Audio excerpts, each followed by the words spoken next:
Hello, everybody, and welcome to Cinema Savvy. It's myself, George, and tonight I'm joined by Charlie for our review on, I keep saying Disney's Jungle Cruise. It's meant to be just Jungle Cruise, but they've slapped the Disney logo all over it because, as we know, this is an what would you call it? An adaptation of a theme park ride? Is that a genre Yeah, now? I guess loosely based on a ride that exists. Yeah, and if you're not, we're going to get into the theme park stuff, which is one of the big reasons we've got Charlie on tonight because she knows Disneyland, unlike anyone I know. So we'll get to that very shortly.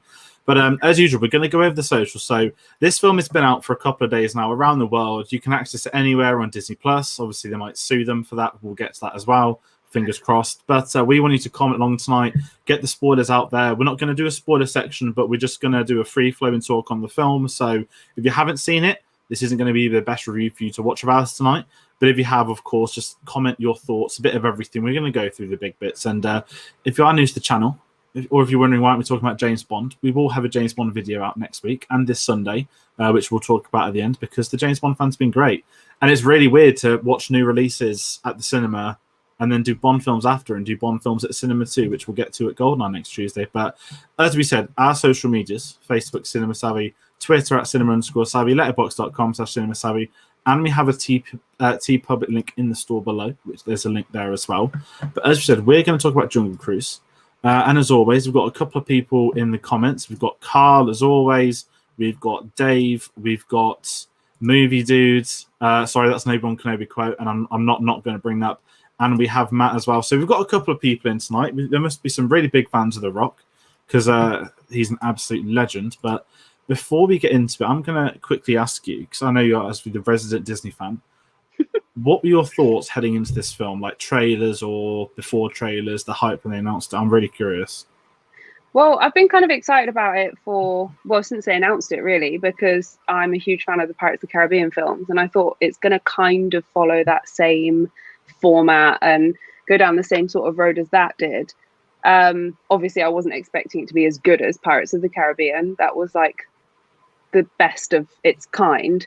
But yeah, I was looking forward to it. I think it's a while since we've had just a proper like cheesy, big visual effects blockbuster film that from Disney. You know, that isn't like a remake of an animated film or a villain's backstory or whatever. So yeah, I was looking forward to it. I think as well, it's one of them where, because I think I quite like Pirates, not as much as you. I'm going to be out there and say that, but I believe both of us think Dead Man's Chest is the best one. Am I right in saying that? So we have more of those. I know it's a small minority, but it's the best minority to be in. And I was kind of excited because I didn't know anything about the ride. I've not been to Disneyland since I was probably 10 or 11. I've only been to Paris twice, so it's not.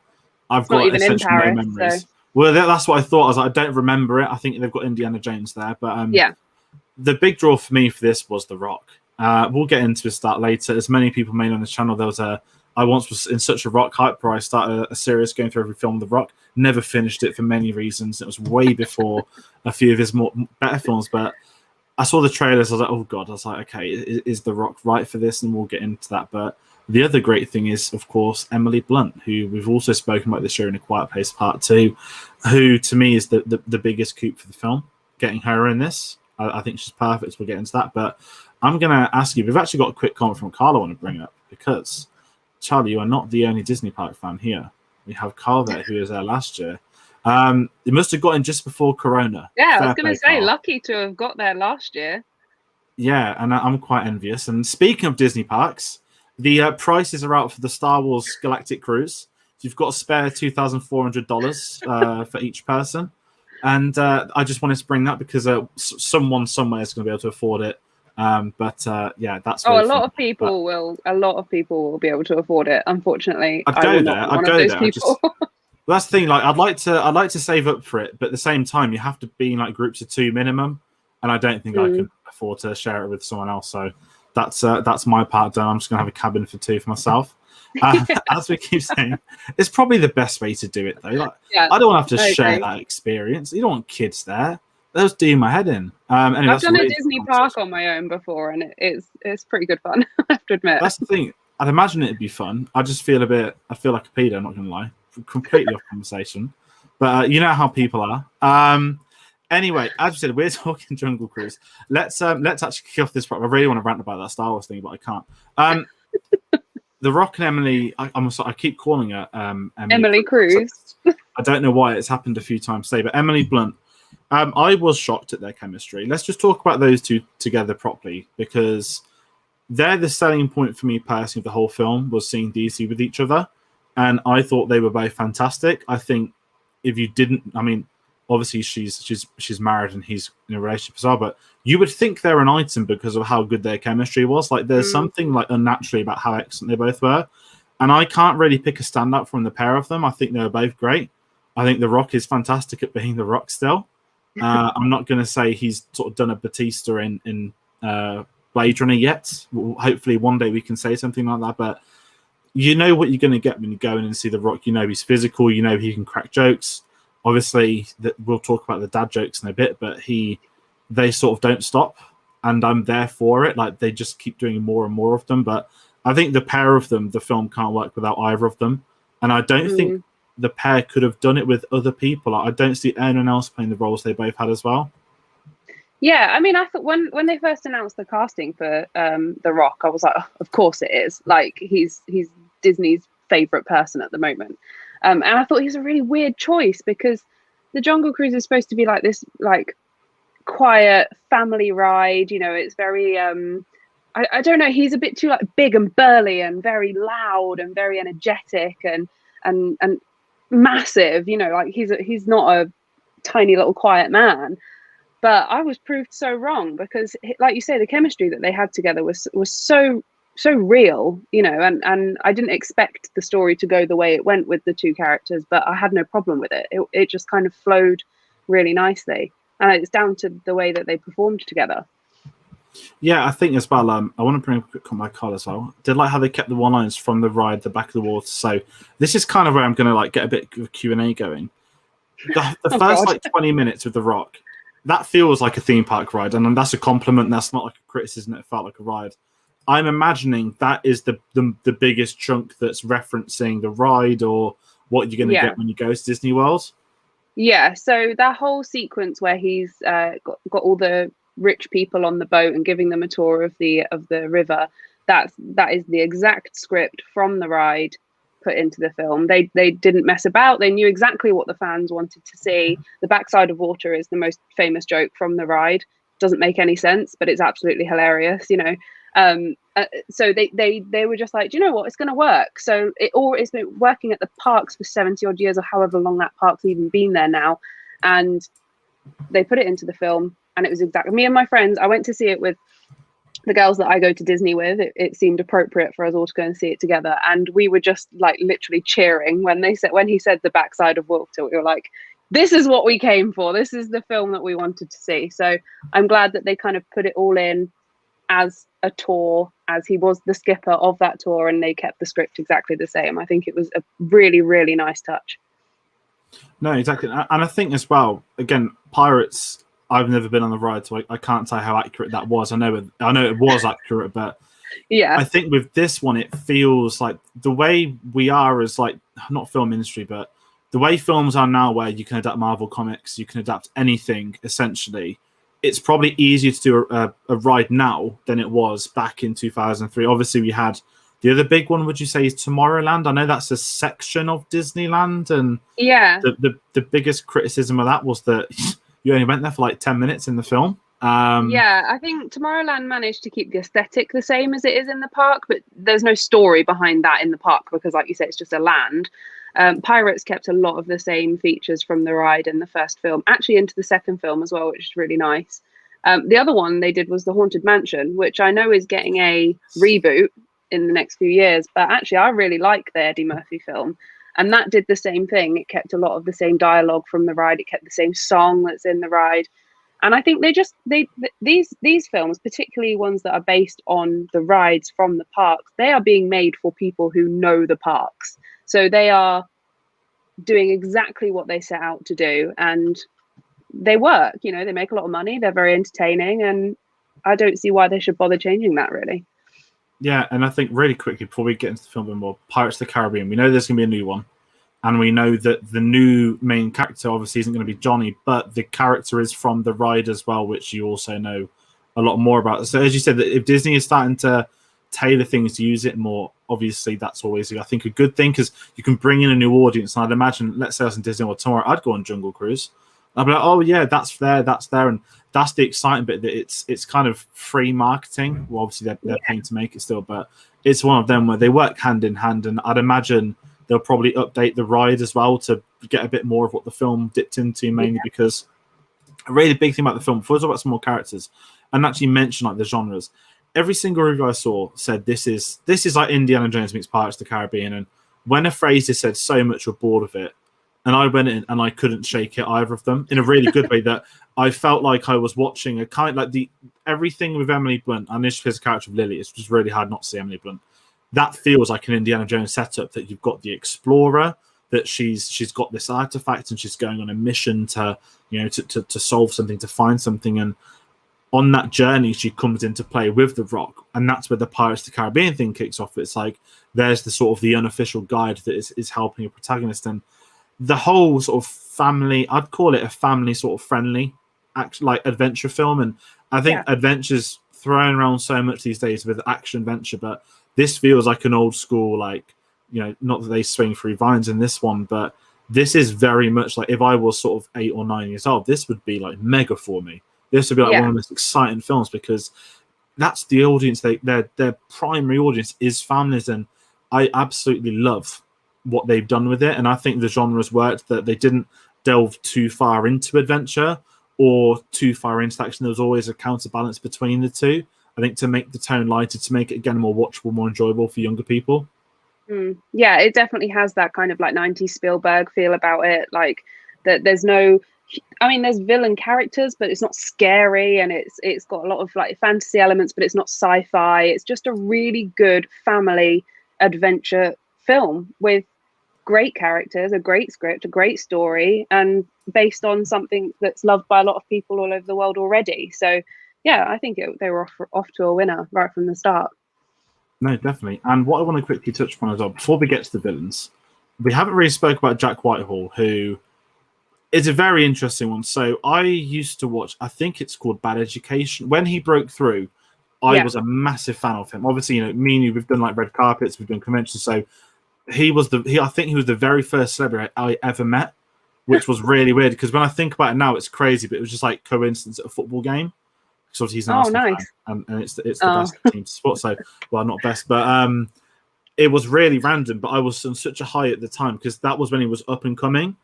And then, I mean, I know it's comedy subjective, but to me, he kind of dipped over the last few years. As like he was playing himself and everything, but because it was that standard British comedy, it felt the same. And then when I saw the announcement that he was going to be in Jungle Cruise, like, oh, like Jack Whitehall in like a Hollywood blockbuster, that's kind of cool. And I know we're going to get Clifford the Big Red Dog this year as well. Let's not talk about that. Yeah, let's avoid that one. But I was shocked at how much I enjoyed him. I'm going to put a comment by Dave as well, who said the exact same thing. I thought I'd hate him, but he was really good. I think he nailed it. And as well, I believe, I don't want to get this wrong, I think he is the first original gay Disney character. Openly gay. Yeah, I mean, they have had a couple of nods in a couple of their previous films, Josh Gad in Beauty and the Beast and things like that. But yeah, he is an openly gay character, and he nailed it. Not being gay, he nailed the whole character. For me, he was my favorite performance in the film. I think he has proved everybody wrong. I think he's taken the whole project and molded it into a way that he knows he can do. His comedy was perfectly delivered. His performance was great. He wasn't Jack Whitehall, like you say. Yeah. It was nice to see him acting, using the material he's been given. And I loved him in it. I really did. And I was so happy to have come out of that going, I wish they'd used someone, not going, I wish they'd used someone else. Like every time they cast James Corden in anything, I'm like, I don't want to watch that because I'm sick to death of him. And I had that kind of same feeling with Jack Whitehall, and I'm glad that he's proved me wrong. No, exactly. I think that's a really good point with him, that I can see this kickstarting his, I don't want to say Hollywood career because I hate stuff like that, but if James Corden can get big there, Jack Whitehall can easily do the same, or if not more. And I think casting him was quite genius, because you'd expect, how would I say it? Normally, if you get like a British comedian in a supporting comedic role, they'll be like, "Oh, get a Ricky Gervais right." And Night at the Museum is probably the perfect example. Yeah. That kind of posh, upper British type thing. And I think because Jack Whitehall's naturally upper class, it makes it easier for him to do the comedy side of it. And I think he was so good in it. I absolutely loved him. And and there's not really many other, like, not necessarily good characters. I know that we have a couple of sort of minor ones, but I think the villains help sell this film. And I'm not going to sit here and say they're great villains, but kicking off, I know what you're going to say. Jesse Plemons as Prince Joachim. Is that how they pronounce it? This stole everything. In the trailer, I mean, this is what's incredible. I've not seen, is it Black Mirror, that everyone's seen Jesse Plemons in. To me, he was always Todd from Breaking Bad. And I've not seen him in many things since. Because I was like, what's Todd from Breaking Bad up to? And I messaged you sort of later. I was like, oh my God, like, he's with Kirsten Dunst in real life? Like, this is completely blowing me away. And I really like him. I know he's got a massive cult following. But the moment in a trailer he emerged on a submarine with a machine gun, I was like, this is the kind of like character I'm going to have a really fun time watching. And I think that's an understatement for what he's like in this film. I think he steals every single scene he's in. I think he's the best thing in it. And I think that's epitomized by the German national anthem being played in sync with him using a machine gun to try and kill them all. I think he is absolutely incredible. I think he did a very good job. I think he's a great actor. I've seen a lot of his films. I always enjoy watching him. I think the character was a waste of Jesse Plemons, personally. I think it was a little bit too cliche. I don't really think that villain was necessarily needed to push the plot in the way it did. You know, because I would rather the villains have been the characters that came back, you know, the snake guy and the bee guy, and I would have liked a bit more focus on them, because they to me give off more of a Pirates of the Caribbean vibe, you know, that kind of like slightly more fantastical feeling. I think putting him in as a German prince was a little bit tongue-in-cheek, and a little maybe won't be taken in quite the same form of humor as they were hoping, and I don't know, but that's just me. I mean, like I say, I really like watching him. I'm glad he did this film. I think he pulled it all together quite nicely, but his character had quite a lot of flaws for me. Yeah, no, that's absolutely fair, because I think he is definitely the best thing about it, that it's not the character, it's not well written. He's one of them villains, like not a memeable one, but you know, I'm like villains like that. If you're going to take any moment out of context of the film, out of isolation, and it goes viral, it's just going to be any moment with him. From the whole, like, I don't know, how was your journey on the jungle, and like how he can't pronounce jungle. Yeah, like, it's so stupid, but it's so funny, and it works so well. It's only because he makes it work. And the other thing I shot about, I'm not going to do my sort of history stuff, because I always waffle about real life history stuff in these kind of films. But the fact that he was like Prince Joachim, like, was a real German prince, obviously a bit different to him. You know, didn't go on a jungle cruise, a bit more depressing, like commit suicide at the age of 29, but straight after the war. Yeah, very, very interesting. But it goes back to that Indiana Jones aesthetic of, here's a real life historical event. You know, we've not got Nazis, but we've still got the Germans from World War One. And obviously they've got loads of the suffragettes and that sort of stuff at the beginning, which is great to see. Yeah, and that's another thing that Disney does really well with these original live actions. They did the same with the greatest films of all time, which are National Treasure. They wrote in a lot of like real history into those films, and that makes them more realistic. You know, I mean, Jungle Cruise is not realistic, obviously, but yeah, like you say, it just pulls in those kind of like cultural references and the historical references and stuff. So yeah, I agree. Even like pirates, like that. I mean, Davy Jones was always a myth. You have Blackbeard as well at some point, and they've always like treaded on that reality of, you know, what could have been, or what at the time, or what can we exaggerate. Just got a comment from Dave. I loved how over the top he was, chewed the scenery, looked like he was having a great time. And another quick one from Anthony. I really enjoyed this film. It was lovely being a Pirates indie. The villains were underdeveloped and directed, but I enjoyed it. I want to talk about the other villains, because I don't even know their names. I think I can't even pronounce it. Like Aguirre, the snake guy. That's like a real life, like historical person that went missing into the Amazon rainforest. And again, it's taking those moments of like, not randomness, but here's like a 3-paragraph Wikipedia page, or, you know, like Spanish history books have it, and let's like fictionalize him and make him, this is why he went missing. And I think that adds to the fun of it, to the adventure that, you know, I'm not saying the kid's going to grow up and find it's real, but, you know, I was 12 when I saw Indiana Jones. And I was like, I knew Nazis were real, but I'd imagine there were kids that were 6 or 7 that may not have known, and they would have grown up and like, oh my God, like, these were real, like, villains and things, and Indiana Jones had adventures. And I think that adds to the sort of world building they're trying to do. Yeah, this plays homage back to Walt Disney, because this is what he wanted to achieve. He wanted to educate and entertain. That was his most important thing. Before the parks opened, he released a series of short documentaries that were about history and nature and geography, and that's why it's so important to him that his rides are based on, not obviously things like Dumbo and Peter Pan, they're based on his films, but Jungle Cruise and Pirates, and that it was so important to him that he kept a lot of it as realistic as possible, because he cared a lot about sharing knowledge and making it accessible to people and stuff. So I think that's nice that Disney are still continuing to do that, and to keep, you know, these like things that people will be learning in school in their films. No, exactly. That's the right thing. And as well, I really want to quickly bring Dave mentioned Paul Giamatti, who I've got to bring up as well. Another potential scene stealer.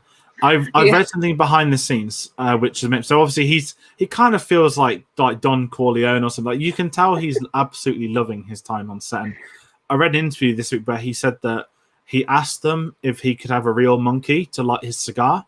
And obviously they said, no, you know, you can't really do that anymore. But now I've sort of seen that, I really just want to see it. Like, why couldn't they have a CGI monkey do it? Because he was so over the top. Again, it's that world building that you've already got Frank as a character, and it just bigs up the adventure that here's a backstory. They've got a history with each other. He's been buying up all the land. And it's, again, going into that modernization of things where, you know, like, not talking about capitalism and moaning about boring stuff like that, but that thing will happen, that the cruises will get brought up by chains, and it is very much a business. And I think that adds to the adventure you get. Again, it's an adventure. They have to steal the engine to get the cruise going. It's those little moments I think really help make it. One thing I kind of really wanted to bring up, so we've kind of spoke a bit. I don't know if there's anything key I'm missing, unless you can think of anything. No, I don't think so. Not really. Let's talk about the big behind the scenes stuff. It's not really affecting this film. Obviously, The Rock's tweeted saying they're going to have a meeting in the next couple of weeks about doing a sequel, which no surprise to anyone. Surprising, yeah. No, its box office numbers aren't bad. 35 mil America, 30 mil Disney Premier Access, which they've made the point of tweeting again. And obviously, the big question mark for this film last week was: is Emily Blunt and The Rock going to sue Disney? The Rock's tweeted saying he won't, which I just love the fact that the actor just had to put on Twitter that he won't be suing Disney. That's I still like working for Disney, so I'm good. Yeah, and this is it, because I can't remember if I messaged Chris or it was yourself on Friday after I saw it. I would love to have seen pre-pandemic this box office, because I think this would have been a massive. I'm not saying Pirates level hit, but I think this would have honestly been massive out of the blue. A bit like Jumanji that making like what 880 mil with The Rock in, and it came out opposite The Last Jedi, which made 1.4 billion.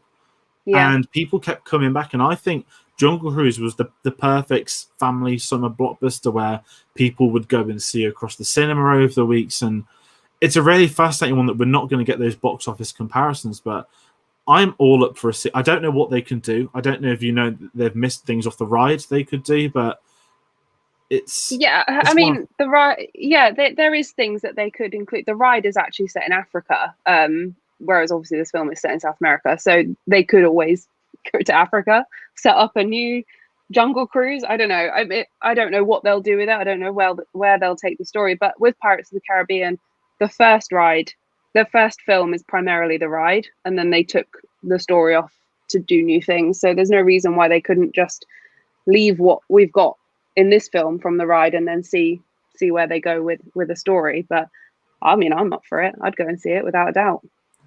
Yeah, we've got Dave with Jungle Cruise 2 Cruise Harder. I've got 2 Jungle 2 Cruising. There's loads of Fast and Furious ones you can do.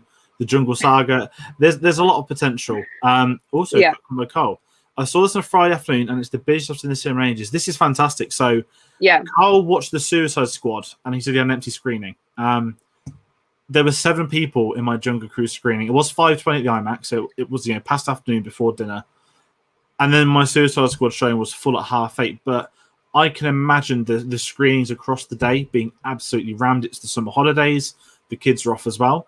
And this is where we go back to that. I think this would have been massive. And as well, Disney Premier Access, whatever you make, I mean, I'm not a fan because I'm always going to moan and advocate for cinemas, which I always will.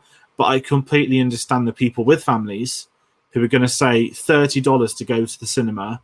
Well, sorry, $30 to watch it at home to 4 or 5 people, or however many, versus going to the cinema. And over here, family tickets probably like 35, 40 quid if you're not a member of anything. Yeah. And when you put the two side by side for a family, absolutely. And if I was younger, obviously I wouldn't have the choice. I'd imagine my parents would do the same and put it on Disney Plus for us instead. So I'm very interested to see if they keep showing those, because only that 30 million was the American numbers as well. Yeah. And if you really think, well, that's not a bad opening weekend, like 65 million all in for an original film in a pandemic time. That's not bad. That's quite successful. So I think the sequel's going to happen. I can't see them suing them as well. And that's a really weird thing to say, but only because I mean, the Scarlett Johansson thing, just because we're not mentioned on the channel, I'm fully on her side. Contractually obligated. I don't care that she's already rich. It's contractually obligated. And they've tried to find loopholes. The fact that Bob Iger's on her side, which is incredible. Kevin Feige's on her side, and I've pronounced it right for you this time. And I would assume how 90% of people at home. But the main thing is that she's finished with. She's not doing a Black Widow 2. She's not doing Avengers 6, 7, and 8. That was her final piece, and what a way to go out with a bang. And Emma Stone with Cruella, she's waiting for options. They've greenlit a sequel, but they don't need one, and they could easily end it at one. So I think personally, not that, for all we know, Emily Blunt's looking at her options now, but for all we know, they might forget about we're going to get a sequel that will be cinemas only. And by the time that's made, I'd imagine the box office will be back to normal. But I just wanted to mention that because that's been a massive talking point in the industry. And this is obviously one of the films since they're speaking about. And I'm trying to think of the next big Disney Plus launch. I don't know if they've confirmed Shang-Chi for Premier Access, but they haven't confirmed it, but I think they will. It'll happen, won't it? Yeah. The corona numbers have gone up in America, so I think at the moment that's gonna stick around until the end of the year, maybe for the mega ones. I know that obviously Spider-Man's Disney. Well, sorry, Spider-Man's Sony, so Disney actually don't have the power to do that. But I wanted to bring that because that's a really interesting sort of conversation piece. Then we also got Carl. I want to see Suicide Squad again and with the crowd. Rather you than me, Carl. Again last night. We'll get to that. We'll get to that. But I'm going to kind of wrap up my final thoughts. I think this is it's a solid blockbuster. It's exactly what you want from a summer blockbuster season. I know we've not had a season as such over the last 18 months, but if you're going to go to the cinema, you want to watch it on a big screen. You want to have a lot of fun with it. It's very funny. You've got actors that are doing well, that get on with each other, that are playing with each other. You're not going to get a Davy Jones or whatnot, but you're still going to get villains that serve the purpose. And it's just a lot of fun, which is what you want. We're not in Oscar season. I don't need to be sort of beaten over the back of the head with how good a film is. I don't care for that right now. I'm more than happy, to watch people getting thrown in a Suicide Squad, or to watch people trailing down a jungle river or breaking out of Russian prisons, anything like that. I like the big ones, and we've not had enough of them over the last year and a half. I'm not going to say it's average because it's kind of fair, but it makes it sound like I'm not recommending it. But it is like we've had so many films at home for the last year and a half. It's nice to see something at the big screen that isn't necessarily the must-see, but still the place to watch it. And I had a lot of fun with it. Some of it's silly, as they always will be, but if you're fans of Emily Blunt or The Rock, 100% just turn up because it's great. Yeah, absolutely. And I still stand by the fact that not everything has to be a masterpiece for it to be enjoyable. This film has got everything you would want from a summer blockbuster. So, and like you say, seeing it in the cinema, I'm so sick of watching new films at home with distractions, and it's not what you want from a film like this. So I'm really glad it got a proper cinema release, and I'm really glad I managed to see it on the big screen. It deserved it. No, definitely. I want to quickly bring up it looks like you got a couple of anti-Suicide Squad fans on your side. Don't worry, we won't alert the DC police. They already don't watch our videos because of everything else. So don't worry about it. But as Dave said, we're ready for popcorn fodder. It's a great term for it. We've had the Fast Nine, all those kind of films. It's what you want. It's what we've been missing out on. And maybe in a year's time we'll all be fed up again. I somehow doubt it. But I think that pretty much wraps up everything we could say on Jungle Cruise. As always, I'm going to pass it over to you guys in the comments at home. Let us know your thoughts. If you haven't already, hit that like button. We're trying to fight those YouTube algorithms. And of course, if you are new to the channel, do subscribe. We've got a lot of other things on the way, a lot of other videos. Even this week, we've got 3 more. So much to Charlie's delight, I don't think he'll be joining us for this one. We've got a Suicide Squad spoiler discussion, which is going to happen this Saturday, the 7th of August. You don't want me. You don't want me on that video. I probably don't. I won't lie. I'm joking. Listen, it's a really interesting one to talk about with people, but we're going to go over it properly because we did it spoiler free, and I'm not going to do spoiler, but that's a pretty hard film not to mention about anything, even like someone that dies. So we're going to do that properly to tie in with the American release where they'll just spoil everything. And for the Bond fans in the chat at home following things, we've entered the golden era, pun not intended. The Pierce Brosnan era begins next Tuesday, the 10th of August, with GoldenEye, one of the greatest Bond films ever made, and it's got Pierce Brosnan in it, which is even more of a bonus. So Bond fans come back, and we're going to have an update video on Sunday. Obviously, we approach the Craig era, and we're going to bring in some other things. We've got a lot of other videos that aren't necessarily James Bond films that we may be doing reviews on, or maybe doing quizzes, other things. So if you're into the Bond stuff, this Sunday, 9 p.m, we're going to have a quick update video to go over what our plans are, taking us through to the end of November, which is insane to think about. And Charlie, I'm going to hand over to you. Where can people find you to find some of your articles as well that might be coming up? So on Twitter, you can find me at Funny Old World X. Nice little Pirates of the Caribbean quote there to segue in. And I also write for the Film Magazine and thefilmmagazine.com. Definitely. So follow Charlie on that. I know there's a review coming up. I won't say which one it is, but it's got Matt Damon in, but not Adam Driver, which will narrow it down to the other Matt Damon film of the year. But that being said, obviously, if you follow us, this was kind of not last minute. I mentioned it in another video, but as we always say, we don't know when our videos are going to pop up anymore. So get us on our social medias: Facebook, Cinema Savvy; Twitter @cinema_savvy; letterboxd.com/Cinema Savvy. And as we said, we've got a TeePublic store in the description below. I want to thank everybody for watching tonight, for commenting along. It's been very fun to talk about Jungle Cruise. Like I said, it's a solid film. It's good fun. It's what we expect, and I think what we need. So, and it was also a great double bill with the Suicide Squad. This one first, Suicide Squad after. You don't want to do it the other way around. That'd be really jarring. But if anyone's really, really bored, do that double bill at the cinema. But as I said, thank you all for watching, and we'll see you on the next one.